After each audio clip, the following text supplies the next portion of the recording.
Good morning, good afternoon, or good evening, depending on where you are watching. My name is Mike Krupa, and I am your friendly neighborhood host of the Voting TV Heretics podcast. And it's an honor today to welcome on our show once again Paul Ingrassia, all the way from New York City. Paul, how are you today? Doing excellent, Mike. Thank you so much for having me on Votum TV again. It's a Perfect. pleasure. Has the humid weather already arrived in NYC, or are you just awaiting it still? Well, last time I was on this podcast, it was like 90 degrees, and now we're back to almost like winter weather here in Perfect. mid-May in New York City. Well, that's global warming for you. Yep. Okay, audience. Today we're going to do a deep dive. We're very great. We're very thankful that Paul is so gracious with his time about the latest developments in Trump world, MAGA world, and we're going to be hoping to make this at least a monthly update from Paul from the campaign trail because a lot of things are happening. Paul is an excellent source of information, as you probably know. I highly recommend you give him a subscription at his Substack. The description is in our description box. Also, give Paul a follow on his Twitter account. Don't forget to also give us a sub and a like so we can keep this content going and encourage others to join our community and build our community and our technological advances on this podcast. Okay, so Paul, you have written an article on your Substack, which I found interesting because you usually write lengthy essays, which I love reading, by the way. The one about Tucker Carlson was great, but this one I think was short because the point that you wanted to make seems so obvious. So I'm just going to quote extensively from the second half of your essay about the developments in the Trump world after the Durham report. So I quote, DeSantis, that's Governor Ron DeSantis' myriad misfortunes have been counteracted by a rising Trump, whose momentum only seems to grow stronger with each day. The results of the Durham report from Monday, which vindicated virtually everything Donald Trump has ever said about the Russian hoax, as well as the completely groundless witch hunt that consumed so much of his first term in office, only further enscone himself to his countrymen, millions who see him as the only thing standing in the way of all-out tyranny. Perhaps no better line captures the stakes of our current moment than when Trump said, I am your warrior, I am your justice, and for those who have been wronged and betrayed, I am your retribution. It is that same sentiment which more Americans are waking up to by the day that continues to catalyze his support and is the ultimate reason why Donald Trump's claim to the Republican Party mantle now increasingly looks to be a foregone conclusion. So, Paul, my first question will be, what is the point of Nikki Haley and others hanging around in a potential race against Donald Trump? I mean, even for me sitting all the way out here in Eastern Europe, I mean, the verdict is in. Uh, it just seems so obvious that Donald is and will be the nominee officially. Yeah, and of course, that was sort of the theme that I wanted to drive home in that Substack piece that you quoted that was released earlier this morning. As far as the point of these other candidates trying to enter into the race, I'm not quite sure why they're doing so. I think for many of them, they are trying to obviously increase their sort of national platform, potentially make a bid for another Trump cabinet position. In the case of Nikki Haley, she was, of course, UN ambassador during the first Trump term, and perhaps she wants to, she's vying for another position in the second Trump term. I don't think President Trump would be too generous in that regard. I don't think he'll be repeating a lot of sort of the personnel decisions he made during his first term, given the fact that someone like Nikki Haley now running against Donald Trump, basically in that decision, and this was a point that I also drove home in another piece released earlier this week, that act itself is basically implicit in that is a denial that the 2020 presidential election was rigged, corrupt, or fundamentally illegitimate, which basically is the entire platform that President Trump is running on, among other things. So in her case, I don't know. I don't understand it. I think in the case, of course, of Ron DeSantis, it's political suicide. I think he's basically backed himself into a wall and he basically can't get out of this situation. He's too far gone in terms of not endorsing President Trump. If he had decided maybe back in December or January of this year that he wouldn't be running and endorsed Donald Trump, perhaps he could have saved face back then. But I think at this point, he's recognized that it's far too late. So he's kind of staring into the abyss right here of his political career. And, that's why he's sort of making this Hail Mary run, even though his poll numbers across the board seem to be slipping compared to Donald Trump's, which are only the momentum is very much on his side. And then two other candidates who recently announced their bid for the presidential office. Tim Scott earlier this morning, I think, made it official, the Right. senator from South Carolina. And of course, Chris Christie has convinced himself, or the people around him have convinced him that he should make another bid for the presidency as well. So obviously he's been the butt of a lot of jokes saying I've seen this tweet multiple times that the only thing Chris Christie, of course, should be running just in general, not for president, but of course, That's beautiful. he naturally invites that upon himself. Yes. Yes. I haven't seen any latest photos of the former governor of New Jersey. And by the way, enemy of the Kushner family, it turns out. But I thought he actually took care of himself in that way. But if you're saying he still needs to run, well, yeah, I'd be thinking about some of those. I'd be thinking of the Rocky music playing "Eye of the Tiger" on my iPod. But sticking to DeSantis, because you said he backed himself into a corner in a way. But on the other hand, for me, it's kind of hard to believe that when Trump becomes the nominee, that DeSantis would be so suicidal in order to back some sort of insurgency on the floor at the convention, for example, like do a Ted Cruz, so to say, on Trump. I mean, going forward and seeing things from the inside as you're seeing, does DeSantis have it in him to not endorse Trump eventually, or can we expect a sort of, I don't know, October surprise scenario? I don't see that situation unfolding in 2024.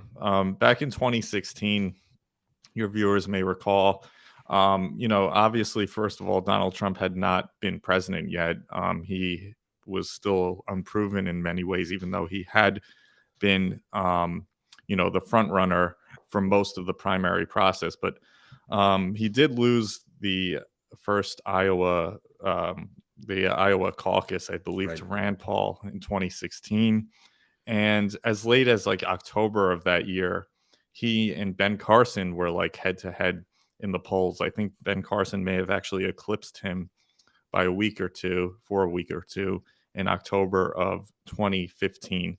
So Donald Trump, obviously, he always had the momentum on his side back then, but at least at that stage, given the fact that he was more unproven, he didn't have political experience behind him, that kind of, I believe, explains sort of the psychology of Ted Cruz going on to challenge him at the Republican National Convention. And your viewers may also recall Ted Cruz picked Carly Fiorina to be his VP running mate going against Trump back in 2015, sort of as his poll numbers were slipping compared to Donald Trump back then, in a last minute bid to kind of try to take him on. I don't see that unfolding again in 2024, given basically everything that's happened since then. Of course, Trump has won multiple times. He won in 2016, he won in 2020, but for the election corruption, and he is on pace to win yet again in 2024. Or did I say 2024? I meant 2020. 2024. Yeah. And then what was I about to say? As far as DeSantis is concerned, I actually saw a report which was interesting that he may be considering the governor of Arkansas. Oh, that's correct, right? Sarah Huckabee Sanders as his potential running mate. So I think he's kind of tracking what Ted Cruz did in 2016 in terms of choosing a running mate early and trying to consolidate his political capital as much as he possibly can, in order to kind of stave off this downward spiral that you're seeing in the poll numbers across the board. I quoted in that piece that you just cited the Iowa, not the Iowa, the polls from this past week showing that Ron DeSantis's poll numbers from January to now have slipped by, I believe, like 30 percentage points.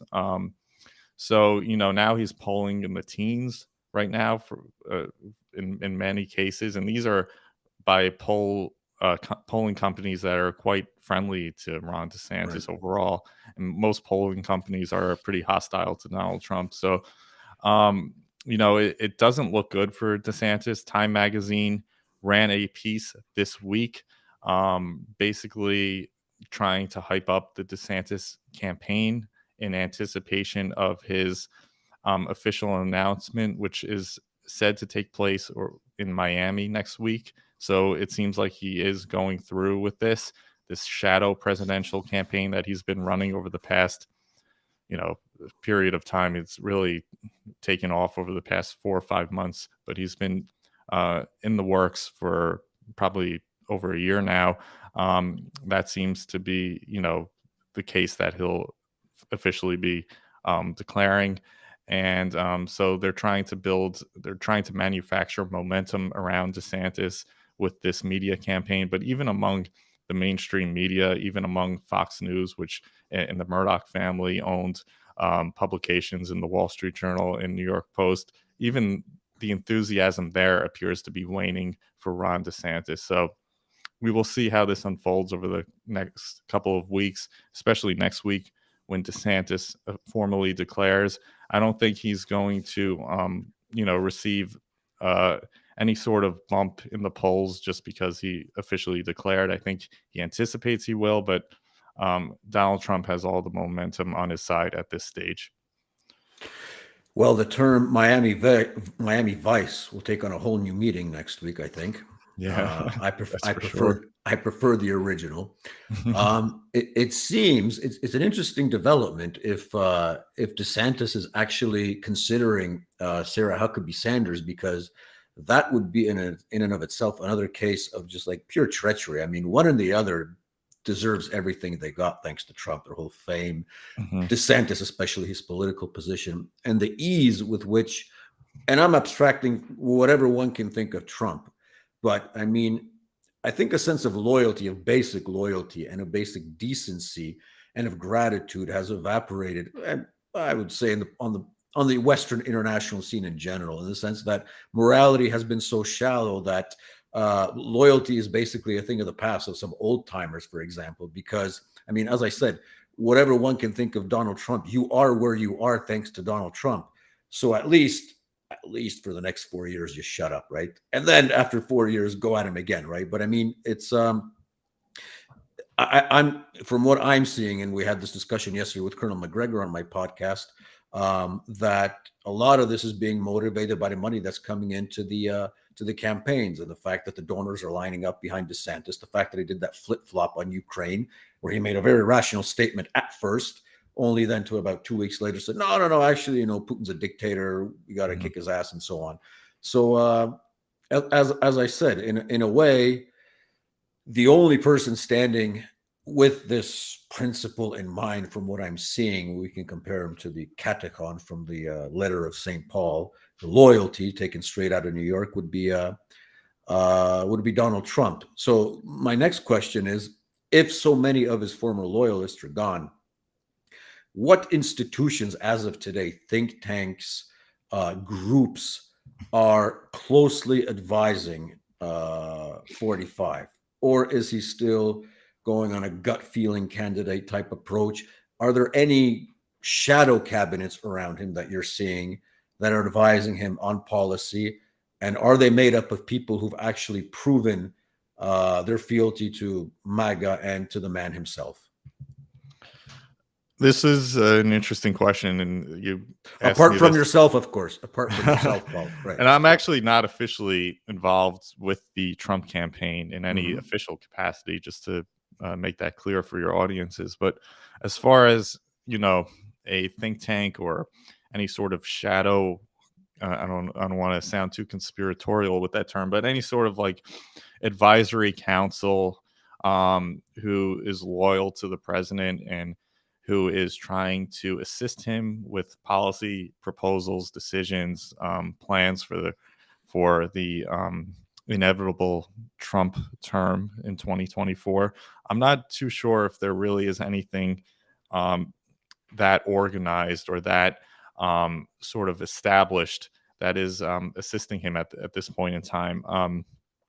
From the way I see it, just surveying the landscape, of course, as his momentum continues to build in the primaries and as it becomes clearer to many more people that he is, as I stated in the piece, the inevitable candidate. I think many normal Republican voters have come to that conclusion and have reconciled themselves to that conclusion quite a long time ago. I think it's just a matter of donors and sort of the political establishment still trying to hold out hope that Trump is not yet, that Trump can in some capacity be beatable by Right. one of these challengers. But I think at this stage he's mostly going by, I would say, his instinct. I think he is in command of this entire operation. I think this is a top-down operation and Donald Trump is the one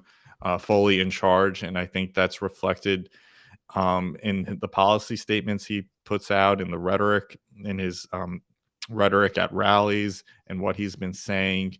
At these town halls that are being hosted by CNN and other networks. I think all of that ultimately is being shaped by him, and I think he's more hands-on this time around than he certainly was in 2020, or even for that matter in 2016. I don't see sort of Yeah. like a Steve Bannon type operator, or even like a Kushner type operator. I could be wrong, but I don't see that really having sort of a persuasive effect on him at this time around, this go around. I think Trump is, given the fact that so many people have been disloyal to him, and if this news about Sarah Huckabee is true, it's disheartening, but that's just yet another example of that. I think he's become much more guarded in terms of who he'll permit into his inner circle, and I think he's become much more at the same time confident in his own abilities and in his own instinct, because he made this statement, and I think it was a very powerful one, that he alone, and this was specifically regarding the conflict in the Ukraine, but he alone is the one who could bring peace in that region of the world. And I think he trusts himself perhaps more than he's ever trusted himself, especially given how bad things are going under Biden and how basically catastrophic the whole global arena has been, with that void since he's departed the political scene. So I think he's coming to that realization. He may not know that word catacon, but I think he intuits, that he definitely played that role in politics. So that's sort of my reading of the situation. Well, Archbishop Vigano certainly believes in the concept of the catacomb in the perspective of Donald Trump, and I think that's a mind you definitely should consider, even if you aren't Catholic, because it does have a lot of theoretical sense. Paul, we know where the shenanigans took place during 2020 in terms of election fraud. Are you seeing any concerted effort this time around, or maybe it's too early, or an awareness that the states last time that were basically turned to Biden, literally turned to Biden, are going to be having a campaign lawyer presence on behalf of the Trump campaign to make sure something like that, or at least on a scale of what happened last time, doesn't happen again? Because I think that's where the crucible lies in a lot of what's coming in 2024. Yeah, and actually, Sean Hannity of all people interviewed Ronna McDaniel, the RNC chairwoman, this past week, and kind of pressed her on this issue, demanding And this was one of the few highlights. I mean, this is one of the good things that Hannity has done in recent years. But he asked her why more resources are not being allocated towards election integrity efforts and lawfare efforts in key battleground states. I mean, the main states that are on everyone's radar, of course, first and foremost is Arizona, Right. with this trial currently going on this week with Carrie Lake regarding her election integrity lawsuits in the county of Maricopa. I mean, basically, you can count on one hand like the counties in which election integrity efforts, which the 2024 election will ultimately come down to, and that's because of the electoral processes in these states. And of course, Maricopa County is perhaps the most important one. It's the ground zero of election integrity efforts. And basically, the fate of this trial, which many people are calling the trial of the century, will determine the fate of America, I think. And then that's no overstatement, because, if you can't rectify the election issue, I mean, that's the key issue. That's the number one issue. You're not going to have a free and fair democratic process. You're not going to have a country. So that's so crucial. And of course, I don't think enough is being done at this stage to ameliorate the issue. And it's a deep issue, and much more has to be done. The other two states, of course, are Georgia, which I mean, the corruption there is so blatant. Fulton County, and Pennsylvania, Philadelphia County, which again is one of the most corrupt counties for as far as election integrity goes in the country. And then there are a few counties in Wisconsin that we're looking at as well. But the lawfare efforts, I don't see Republicans mobilizing either at the grassroots level or at the institutional level from DC or from the RNC, which is disappointing. And we're trying to do everything we can to generate exposure for this issue and to get people mobilized on this front, because it's so important that work gets done on this. And as far as what was I going to say? It's a matter of it's a matter of basically. I think you don't want to depend on adjudication or really on any other person. You Sure. basically want to focus on what you can get done within a limited amount of time. So I think we really have to push voter registration efforts. I mean, it's easy, it's not too costly, but getting sort of that untapped reservoir of voters, on the voting rolls, and getting them voting Republican, I think will go a long way. And I think that's where the resources should be allocated, given the fact that we have only a little over a year between now and election day. What are your predictions on turnover or independent voters and potentially old Reagan Democrats after all we've seen moving to Trump in 2024, considering that, well, I'm talking about the general election. So let's say we have Trump and Biden. I'm not talking about Bobby Kennedy right now in the background, but Right. Are you expecting a wave as we saw in 2016 and before for Reagan, or are people just so turned off? Because it's easy to discourage people after what happened in 2020. I mean, I'm hearing a lot of chatter on Twitter, on the internet from some American friends that, it's over, democracy is a sham. And I'm guessing a lot of this thinking is also present among, the Reagan Democrats or the Rust Belt Democrats and a lot of independents.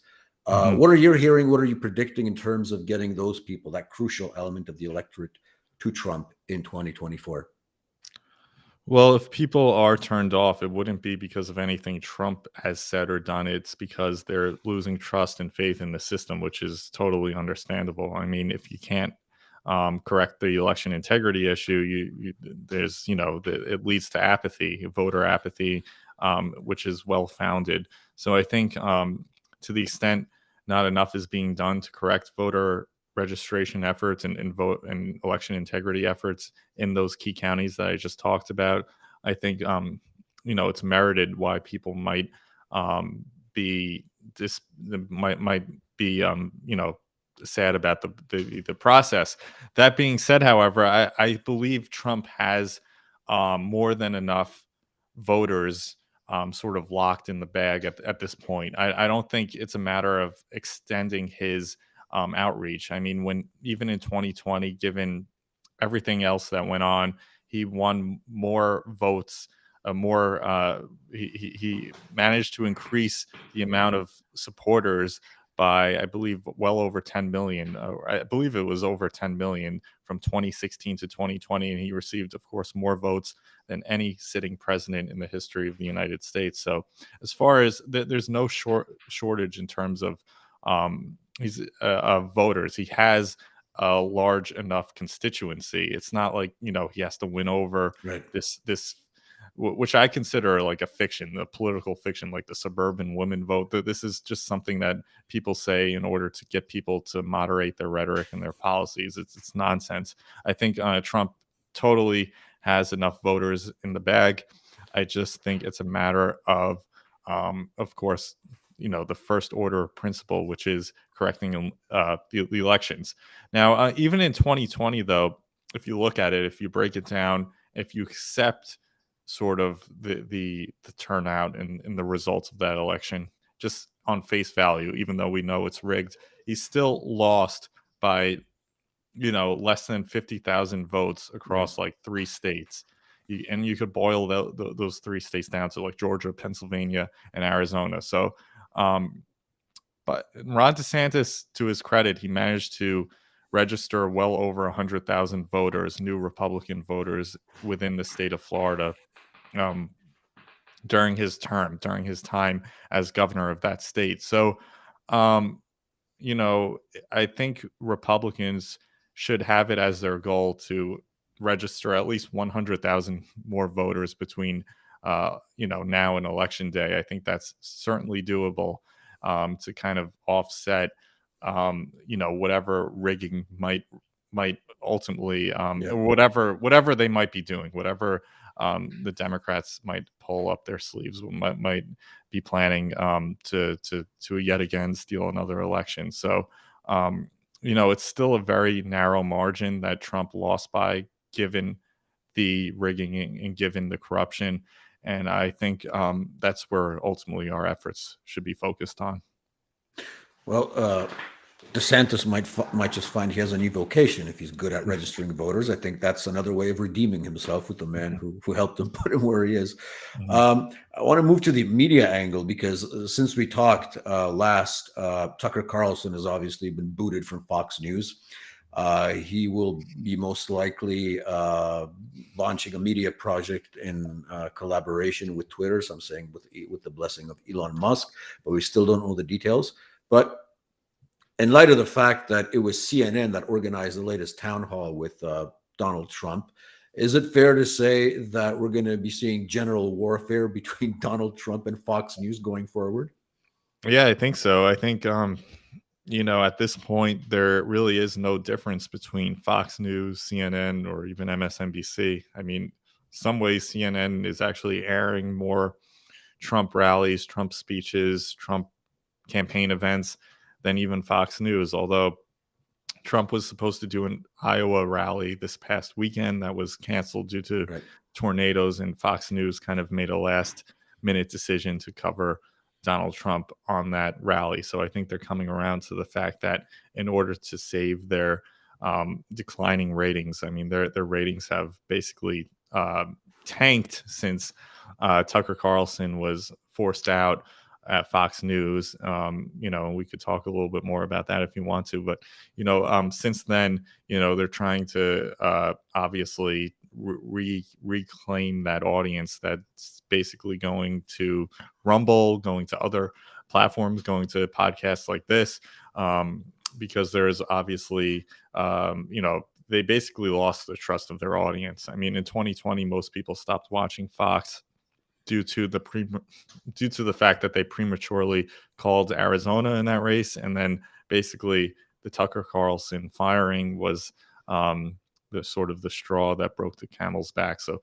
that was the final straw for most people, and it's had spillover effects as well on both CNN and MSNBC. And in addition to the fact that I believe it was reported that they also recently terminated Laura Ingraham as well. I have to double Mhm. check that, but I believe that is also the case. So they've totally sort of cleaned house at Fox News, and they're trying to trend leftward. And all of cable news you're kind of seeing being discredited as a result. Well, I think if CNN was smart, and I think this would be like the mother of all paradoxes, but if they've come around to the fact that, I mean, just like what's his name, Jake Tapper. I mean, he made a fairly objective comment that, hey, the Durham report basically exonerates President Trump. He said, outright, we knew who was at the vanguard, but I would advise them, you guys want to be relevant again? Why don't you hire Tucker Carlson and just give him free reign? Let him be the right of CNN and do whatever the hell he wants. And that would be, wow, I think that would be the nail in the coffin for Fox in a lot of ways. Obviously, they have to release him from that contract, but you mentioned that we Right. can go deeper into Tucker. Have you heard anything else? I mean, you're in New York. Any interesting snippets about what Tucker might be planning or how that might factor into the election coming up? Well, it seems like for the time being, he'll be doing his show as he announced on Twitter. With Twitter. Although there are some red flags there now with this report that Elon Musk is hiring this World Economic Forum shill and Linda Yaccarino as his successor to be Twitter's CEO. But there really I haven't seen any real major developments on that front other than the fact that it's not an official collaboration between Musk and Tucker. They're pretty Yeah. much it's sort of he's just using Twitter as a platform to continue to air his show. But it will be interesting to see whether um, Tucker ultimately expands or goes to one of sort of these startup media companies, or takes his talents to like a Newsmax or a One America News, or I know even these like podcasts like Pat Bet David's Yeah. Valuetainment podcast Mhm. based out of Miami. They offered Tucker $100 million contract. I know other startup companies kind of in that similar vein offered even more to Tucker. So the options are quite numerous for him. It's just a matter of, well, I mean, Tucker is, sort of an entrepreneurial guy. I think he could, and also he could do multiple things. He doesn't have to limit himself to just podcasting or just Sure. being a talk show host, or, I could see him, doing writing. He could do documentaries. He could do, all sorts of different things. So he has a major sort of arsenal where that he could draw from. So it'll be interesting to see how that unfolds. But for the time being, I have not seen anything major in terms of what Tucker might be doing. But I don't see him returning to cable news, at least anytime soon. I've heard these statements that because the age group that was fairly consistent in watching Tucker was, I think, 55, but not maybe 60 and up. So Mhm. basically, a generation of Republican boomers. Not knocking down boomers; just a name. Right. But some are saying it's going to be hard for them to potentially transform to Twitter or to move to Twitter just for Tucker, since they're not using Twitter anyway. But I would say that's a possibility, at least for at least half of this age group, because if you're consistent in watching him and you have the opportunity, I mean, everybody has a cell phone these days. Pretty much everyone has Mhm. a laptop, internet. So I don't think he's going to lose on that front. I think it might be a question of rather actually gaining new momentum and new viewership among the younger generation that is basically stuck much more in front of social media than in front of the traditional tube. And let's not forget that a lot of people, I think this is they even did research on this, that many people, can't give you the number right now, but instead of actually watching, well, I had to because I had the time difference. watch Tucker Carlson, not on Fox News, but his segments that were posted on YouTube, and that's about it. So they don't care about the commercials, but everything Yeah. else, you just wanted to see what Tucker had to say at 8 the previous day. So Right. it's an interesting dynamic, and I think it might be breaking breaking a certain glass ceiling, just as Trump broke the political one in 2016. Moving forward to 2024, what do you think will be the most important criteria for Trump? I'm guessing what you'll say, it probably starts with an L, but what do you think will be the most important criteria for Trump in choosing his VP candidate? Well, it does start with an L, or the last name certainly does. I think for me, well, let me just before I name a person that I have in mind, I think well, actually, in two ways that it begins with an L. I mean, obviously, loyalty is the most important attribute, and to find someone who can be loyal to Donald Trump, I mean, the field is quite thin.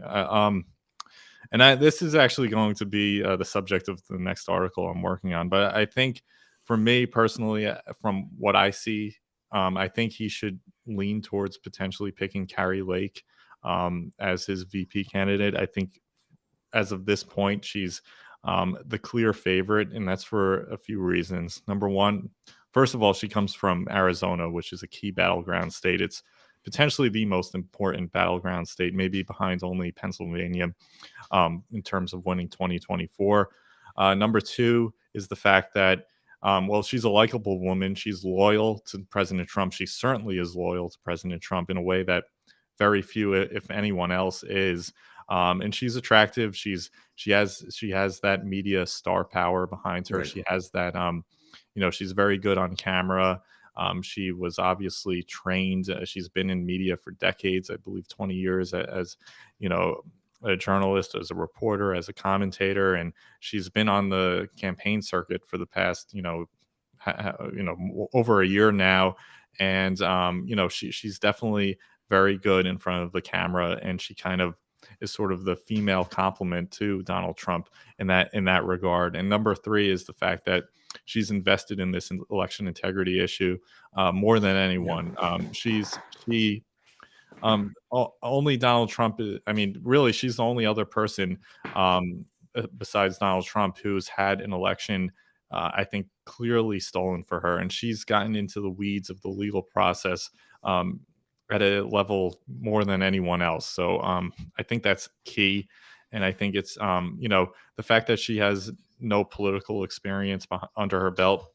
It's not really an issue anymore, given the fact that President Trump already served as president for one term. So, I think Carrie Lake, for me, is the clear front runner going into 2024. And she's someone who I think will have a promising political career either way. But I think she is someone that President Trump should give a very serious look at as far as who he might have available to him. The other people who he might consider choosing, Kristi Noem, the governor of South Dakota, has been floated around. Marjorie Taylor Greene is another one, potentially. She's probably been the most loyal, or one of the most loyal, Trump supporters in Congress, and she knows how to work Kevin McCarthy and sort of the Washington establishment in ways that few others can, while also remaining sort of, devoted to the MAGA grassroots cause, although her political capital has kind of evaporated in recent weeks due to decisions she's made, seen as kind of betraying the Trump base in many ways by siding with McCarthy. A lot of people were really hyping up Byron Donalds, the congressman from Florida, this past week. He was on CNN. He was on a CNN panel following Trump's town hall, and he spoke highly of President Trump, and many people complimented his performance there. Although I think there are still some issues with Donald's.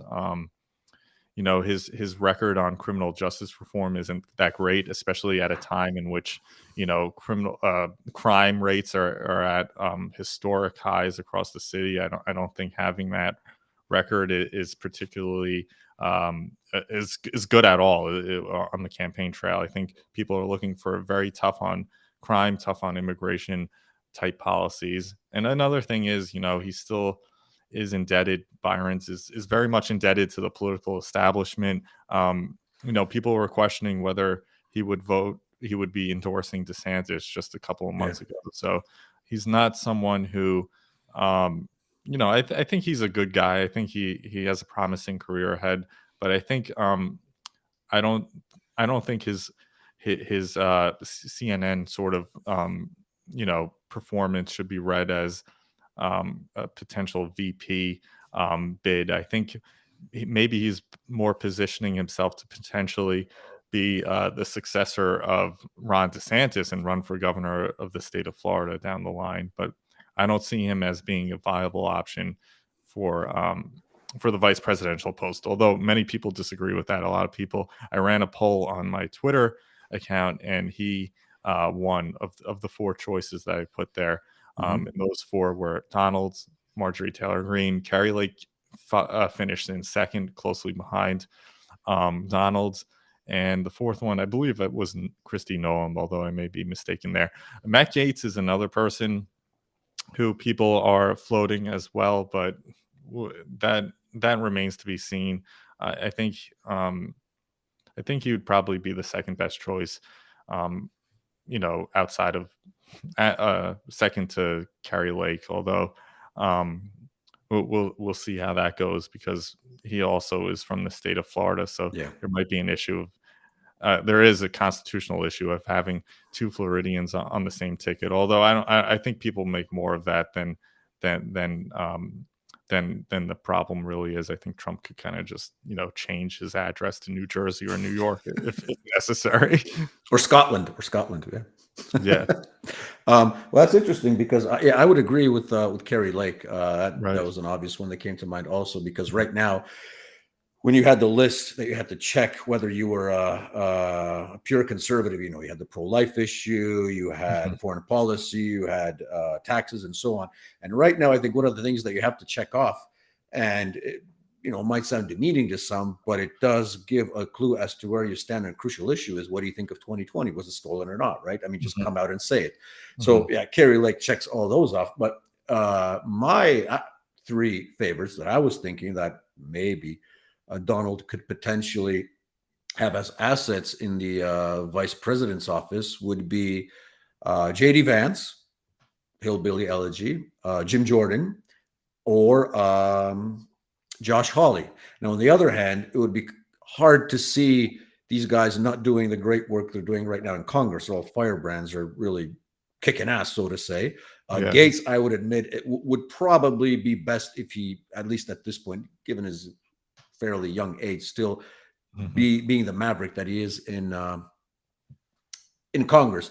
But just shortly, your thoughts on those three guys: Jim Jordan, J.D. Vance, and Josh Hawley, who seem to be loyalists of the best order in terms of their support for MAGA and for Donald Trump. Yeah, and just one quick word on Gaetz. Also, I think in terms of who might succeed DeSantis as governor, I think Gaetz is probably the front runner. Donald's might be, two or three, but I think Gaetz probably would be the top choice. As far as Hawley, Vance, and Jordan, I think I think Trump should probably stay away from the Senate overall in terms of picking a candidate, picking a vice presidential ally there. I think of all of the senators, I think probably the best one is Rand Paul. Hawley and Vance are very good in many ways. They grew out of the Trump movement, and they're populists, and they're certainly two of the strongest allies for the MAGA cause. People tend to forget, though, that Vance was very, very critical of President Trump back in 2016. Now, that that was a long time ago. Things have changed, you know, and since then he's been very much supportive of President Trump, as has Hawley, and they've been very good on the key issues that matter. But you know, I think for the time being, yeah, at least in my own my opinion, am I still? Yeah, Yeah, yeah.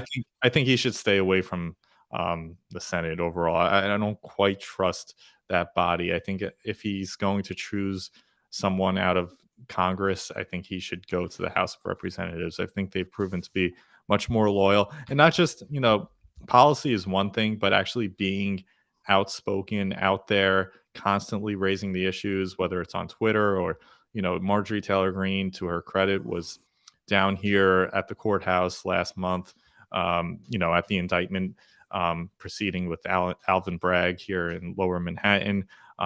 She and George Santos were the only two members of Congress to show up in person. Um, you know, their tones, sort of Hawley and Vance, have been much more understated. I mean, they're both Yale guys. They both come from Right. the Ivy Hmm. League. They're both, you know, they have that polish to them, which perhaps they wouldn't be. You know, they're not sort of made in the way that, you know, they're not like Street Fighter type guys. I think. Perhaps I'm wrong, but I No, don't see I them in agree that with way. that sentiment. They're Yeah. polished in a good way, but they're polished. Yeah. Hmm. Yeah, so you know, I don't think, and there's also the question of whether Trump would actually get along with these guys. I mean, he, in terms of politics, yes, he easily gets along with both of them, but in terms of a vice president, you know, I don't see like him and Hawley really having a close relationship, or the type of relationship that is needed in that capacity, given the high stakes. So those are my thoughts on that, and there's kind of the same sentiment applies to Jim Jordan. I think he's overall very good in the House of Representatives. There are some issues with Jim Jordan, but um, you know, I don't see President Trump selecting him to be his VP, although he potentially could be in the Trump cabinet Yeah. in some other capacity, but I don't see him as being the VP choice. Well, Pat Buchanan is too old, unfortunately, and he retired his pension. Sorry, Pat, but we had Yeah. our dreams. I know back in the day, Pitchfork Pat, and Yeah. you laid the way for Donald Trump in many ways. I was going to ask about what. Let's move to the other side a bit, because we're going to be standing down.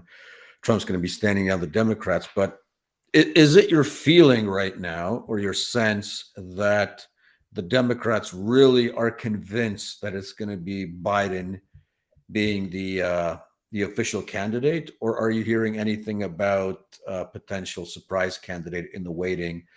Should the party machine decide that, nope, Joe, things have gone way too far. If you're mistaken, Pennsylvania for Maine, or Poland for Rome, then something's wrong.